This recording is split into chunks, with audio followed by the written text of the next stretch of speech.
Joe Mettle, of course, ready for this Sunday. Hello, Joe. Hello, bro. How you doing, man? Great song. Hey, Charlie. It's written all over you.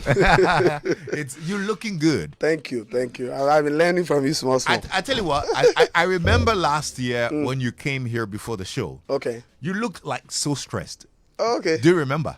I think so. Yeah. We had done like a lot. Yeah. You looked like so tired, stressed, and you were on the phone the whole time. This was calling you and whatnot. I know. Today, even though you are still on the phone, you look so relaxed and whatnot. I don't know how come. Yeah. Because even me, I think there was at a point I was like, why am I chilled like that? Yeah. But I guess part of the reason too is because I know God has gone ahead of us. What Right. can we do again if He's already won the victory for us? Oh no, I'm excited about it because it really struck me when you walked in.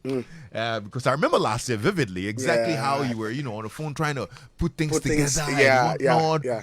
And even though you are on the phone today as well. Oh, even today, funny enough, the phone, it's not even about the event. Oh, it's not even about the event. No, it's not. Probably why you look very relaxed today. But how's it going though? It's coming great. It's coming together. I mean, it's not a very easy thing to do, but at the same time, it's coming really, really great. I must say, I'm really grateful to God, and the team has been holding things down, making sure I focus just on the spiritual things and allow them to do what they do best. And so it's coming great. And one of the more reasons why I'm surprised is the fact that this year it looks like a lot bigger than you have ever done. I know. Because and that's the more reason why I should be worried. And you know what I'm saying? I'm like, bro, you're doing what? The Craswell Stadium. I know. And it's free. You probably paying from your pocket tons a lot of it. Of money. You should be stressed. You should not be looking this good, bro. I know.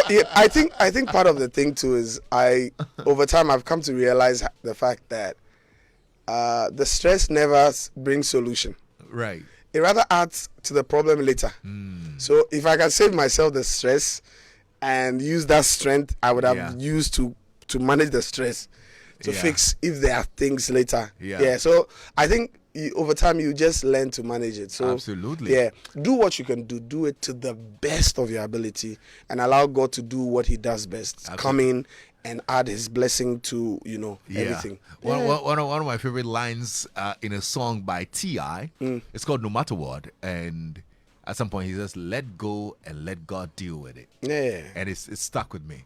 And I totally agree with you. I think God's going to do it. Absolutely. A lot of people are looking forward to the Praise Reloaded. Yes, sir. It's been on for what? This is the 12th year, isn't it? This is a 12-year officially. Officially, okay. Unofficially, it's 13. I think we forgot to add COVID. Right. Okay. Yeah. Wow. Yeah, but it's been a blessing. For the past, I would say 12 years, we've seen like different phases of it. It's grown from one small event to the big to the many testimonies, to some of the things that comes after in terms of like how God touched people and it's just been amazing. And what's your mindset going into this particular one, especially because it's way bigger? You're doing that at the stadium. Sir. What do you have in mind? I think I more or less have an expectation of what the promise of God for the event is. It's that it's going to be an encounter of the Holy Spirit. Yeah. And whenever people encounter the Holy Spirit, things happen. Deliverance happen, breakthroughs occur, healing, many manifestations. Above all, there will be a ton of testimonies that we're trusting God for. But that aside, we're also hoping to have gathered God's people in one place, first to worship, but lift up a few prayers also unto the Lord. One being prayer even for our nation. As a people that we're trusting that the hand of God would continue to stay on this nation and keep this nation strong. But above all, we are trusting that by the time the people leave there, they would have tangible manifestation of what God did in their lives. This year you're doing a free show. Last year it wasn't free. It's never been free. This is the first time we're doing it free. So and I'm thinking, but this time rather Joe needs to buy diapers now. I know. But the diapers they change it. It's all good, crowd. Charlie, fast power. They finish fast. Yeah, then they buy boxes.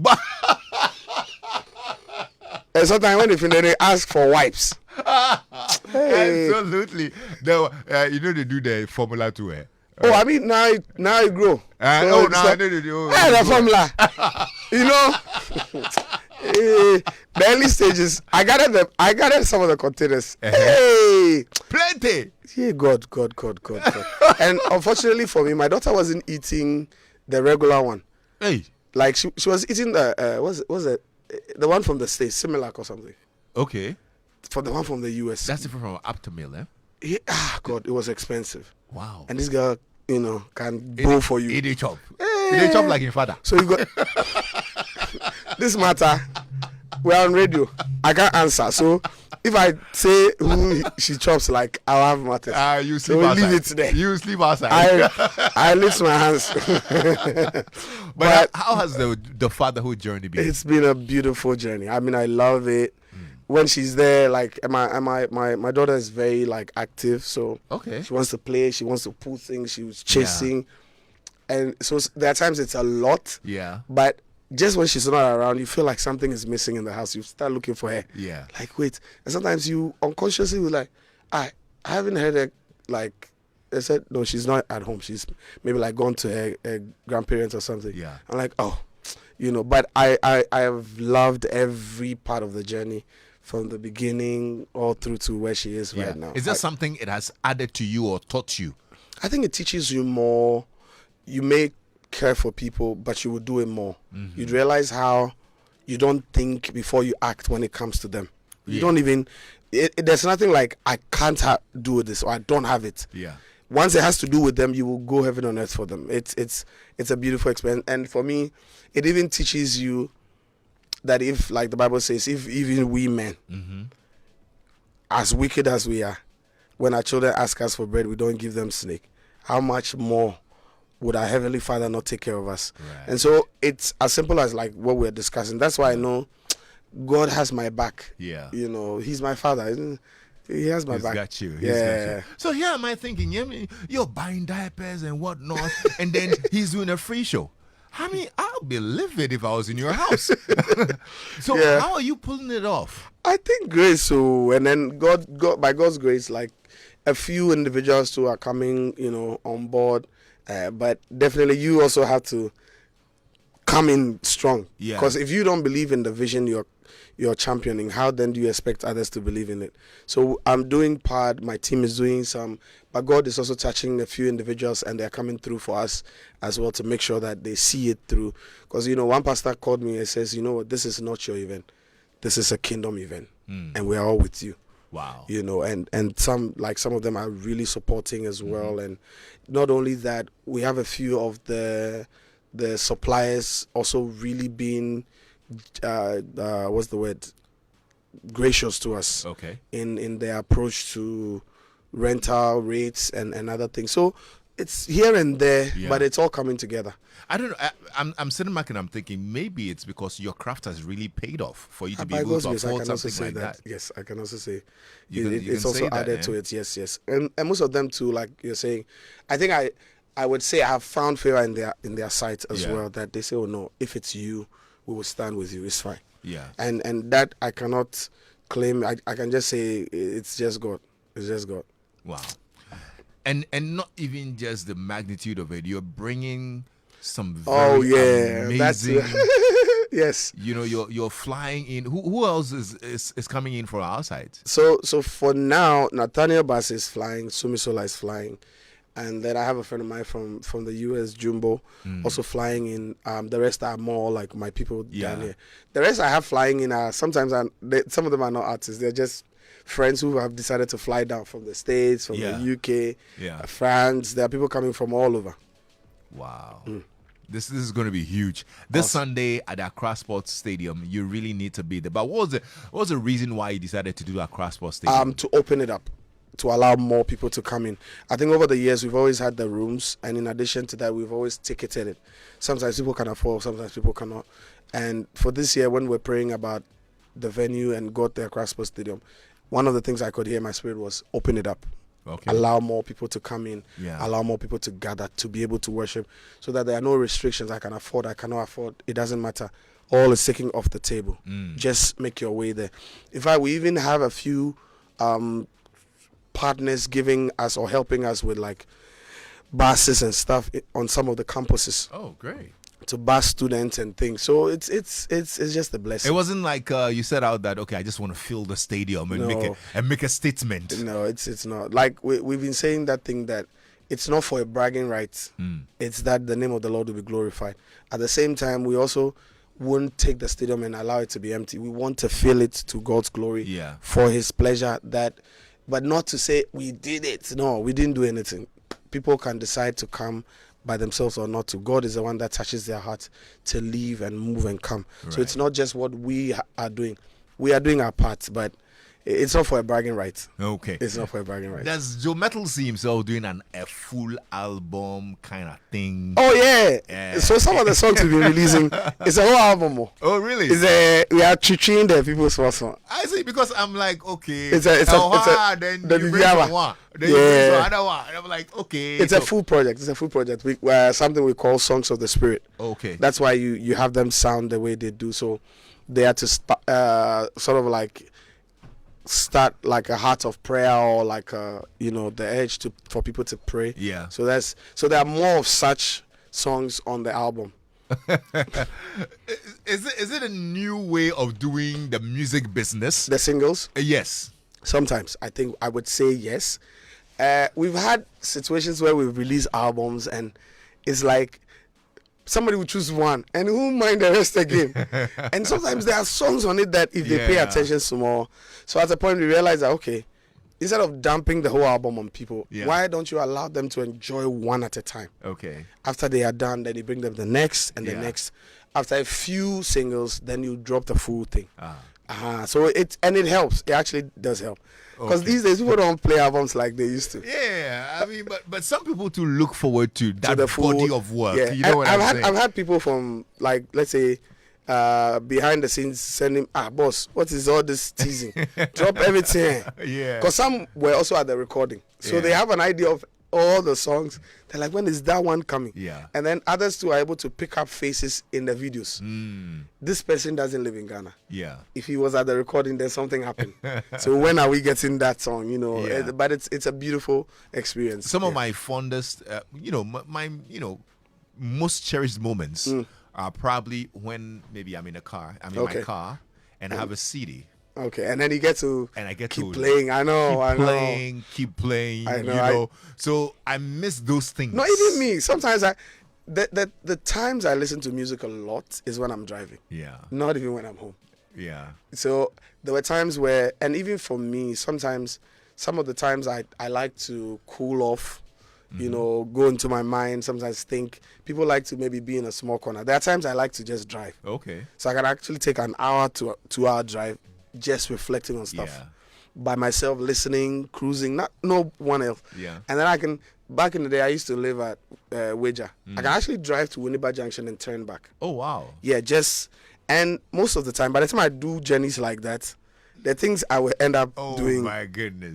Because it's just me cruising, listening to music, like chilled time. I'll just go to the roundabout, turn, come back home. I would have had so much to run through in my mind and come back writing stuff, creating so much. So if you're not listening to Joe Mettle, who are you listening to? I listen to a lot of people. I would say I listen to different people for different reasons. I can listen to who do I say? I listen to like Kofi Kaka. I listen to Nathaniel Bassey. I might listen to Jonathan McReynolds. I might listen to sometimes. Let me see what I have a very. You're going to go into the playlist. I have a very weird playlist though. I think the last playlist I made, I will see. I want to see that. It's a very weird playlist, but I think I needed most of them for like prayer. So I have like Ruach Hakodesh from Kofi Prepra. Okay. I have Medawase from Luigi. Okay. I Speak Jesus. Obviously I listen to sometimes some of mine too. I Trust in You. Adonai. You don't cringe. Sometimes I do. There are times then I skip. Yeah. I listen to like Exalted by Nathaniel, Benny Hinn. I have a few songs from Benny Hinn. There's a young man called Once More 6. did this beautiful song, William McDowell. I have,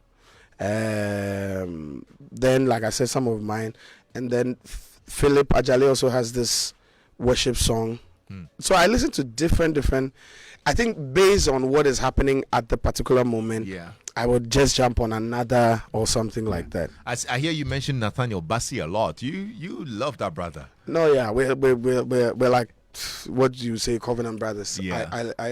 I love his spirit. I love his sense of revelation, and all that. Yeah. What kind of influence has Nigerian gospel music had on Ghanaian gospel music? I see a lot of us, whether it's a collaboration, whether it's them coming over, whether it's you going there, but just like we would say for the secular Afro beats, and then kind of how it's soaring because of the Nigerian influence. Would you say same for gospel? For gospel music? I think as Ghanaians, we actually consume a lot of Nigerian gospel. A lot. I think lately we know more Nigerian gospel than we do Ghanaian gospel. I'm telling you. Why is that?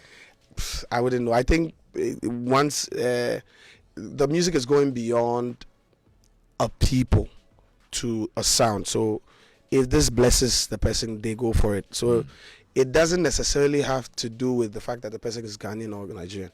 There are times people have listened to songs and didn't even know it was Ghana or from Nigeria. So I guess what it is most people have jumped on it because it's blessing them. So it has nothing to do with the fact that it was done by a Nigerian, it was done by a Ghanaian. The same way it's changing. There are a lot of Nigerians now, maybe like with the recent stuff we've released, it's blessing them, so they've jumped on it. It doesn't matter whether it was a Nigerian that released or Ghanaian that released it. Gradually, it's building up. So I think over time it will grow even on our side too, that some of the music we do here will also go there the same way their music come here. It's still blessing God. So I feel like initially there were people like, not Nigerian. But no, if I'm blessed by there was some resistance initially, yeah? A bit. We had, too much. And I get it because sometimes they felt, even on radio and other places, they felt like, okay, the Ghanaian ones are not played as much as, but I'm like, bro, it's an individual thing. Everyone and what blesses them or what touches their heart or their spirits. So allow them to receive, let's take out, and gradually it's building. You go to Nigeria, you hear like songs from MOG, you hear songs from some of the our young people here, and it's building. The same way some keep coming here. But it wasn't like that before. Exactly. But now it's changing. It wasn't like that before. We used to consume a lot more of our very local Ghanaian songs. Exactly, right? Till recently. So take out the spirituality part of it, or the fact that the song blesses somebody. Okay. Let's look at the technical part of it, the sound. Technical does sound. Does it play stuff. any role as well? Technical sound. I think Ghanaians have like really solid technical sound actually. We really have like very good technical sound this side. Yeah, but does it play a role in the quality of the output of a music? Yes, it does. It does. And why the influx as well? It does. There are certain places, even on radio, if your music is played and it doesn't sound right, will be skipped. And so sometimes the music is really great in terms of like the song, but the clarity of maybe sound quality, vocals and mixes will not allow people to be able to. I mean, I've had times where friends, like some people I know, would release something. I said, bro, you need to record this again. Okay. It's like, I said, no. If you can't even record it, can you have someone else mix it? Yeah. Because this music is so good, but it's not sounding right. So it's something that people really, really, and for like we spend a lot. I spend a lot of money on post-production. Really? A lot. Sometimes it makes I don't even think about it. I want it well done. Yeah. So if I have to wait, is it really that expensive? Music is so expensive. You don't want to know. No, I'm curious because the way you talk about an album can cost you a few hundreds of thousands, depending on hundreds of thousands. I'm telling you, an album can, because some of the things that we work on, you pay in dollars. So you're thinking about production itself. You're thinking about the people that would play. Yeah. You're thinking about then after the post-production. I mean, for me, even some of the things that helps is because I have a few people who are already on my team that can do some of those things. If not, but sometimes still, when you're done, you're talking about mixes. Then you talk about mastering. Okay. You know, recently my mix engineer was fighting me, like, because every time we do mixes, we send it to Nashville to master. Nashville. Yes, Tennessee. Tennessee. And then a few singers I did, I said, master that thing. He said, you don't want the people to chop small money. Why? Because they charge us in dollars. So if it's even like 150 or something, 10 of that is 1,500 just for mastering. Yeah. Not mixing, not production, not anything. Wow. So by the time you put it all together, you're talking about a few thousands of dollars, tens. That always goes into that. So it's expensive. Yeah. It's expensive. Good But it's always worth it. Always. When you hear the thing, you know that they were able to capture the very essence of the sound you heard in your spirit and how it came out at the end of everything. And if it's worth it, let's talk about how it's worth it in your pocket as well. Is it worth it on the streaming front, on the sales front, on the performance front? Like, how are you making money? I think it works on every front. So the most important thing for me most of the time producing a project is what the mind of God is concerning it. I know that, like, I say God a lot, so sometimes people are like, show us the way you say that. No. But I'm really serious. Whenever there's a project, I ask God, what do you want to achieve with this? What do you intend to? That directs sometimes how you arrange it, the prayers said over it. And then one of the things I realize is when it blesses the people, they buy them or they stream it. And it blesses you in return. In addition to that, when it blesses them, based on the blessing that they received out of what you release, they would not only just want to listen, but sometimes they then also would want to have you be there to sing to them, like, physically. Yeah. And so it all adds up. You see that too? Yeah. So you put the stream and then you put the performance and bit. Okay, good stuff. What has been the biggest challenge for you in the last 1 year? I can't remember. I hardly count challenges. I don't remember, truly. I take them as they come. So what came? That's the point. I don't even remember. I'll come back to that answer. Whilst we talk, I'll think about it. Because I challenged this year. Because I've had numerous ones though. But wow. It's so funny. That's how positive my mind is.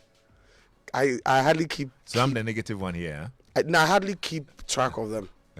Joe, what are you trying to say? Even for wins, right? Even for wins. Yeah. One win comes, we celebrate, I move. So if you ask me again the win, I won't even remember. Yeah. Like any win. I'm going to ask you, so try to remember. That's the... At this point, we need to buy you a lot of money, because your memory is... No, my memory is not terrible. I think, you know what it is? I've been letting them go intentionally. Yeah. Okay. So that I don't dwell on them. Yeah. So it doesn't distract me from what is ahead. What is ahead. But I think wow, challenge. Okay. But win. As for wins, I think there are a few songs that we got to release. Yeah. Few people have been blessed by it, great testimonies. Yeah. It's an exciting thing for me. And then one too is the fact that this year, by God's grace, we happen to be alive to see Praise Reloaded happen, and this big expectation of having to do the stadium, and the magnitude of work it's coming with and everything. It's an exciting moment for me. Good stuff. That's a big win, actually. It is, and we'll all be there to witness it this Sunday. This Sunday, 30th of June. By 1 p.m. gates are open. People can come in, settle down, and by 3 p.m. the service starts. And bear in mind, definitely, the way we are, even the 1 to 3, we won't let you sit idle. We'll keep you going. Something will be happening. We'll be charging. Something will be happening. So, so it's this Sunday. So if you are listening, there are no gate fees. If anyone tells you are supposed to pay for it, it's a lie. All we're asking is go to www.joemettlemusic.com, joemettlemusic.com, and register. If you are not even able to register, please don't say because of that you're not coming. Still come. By the time you get to the gate, we have a few people there who will help you with respect to the registration. Yeah.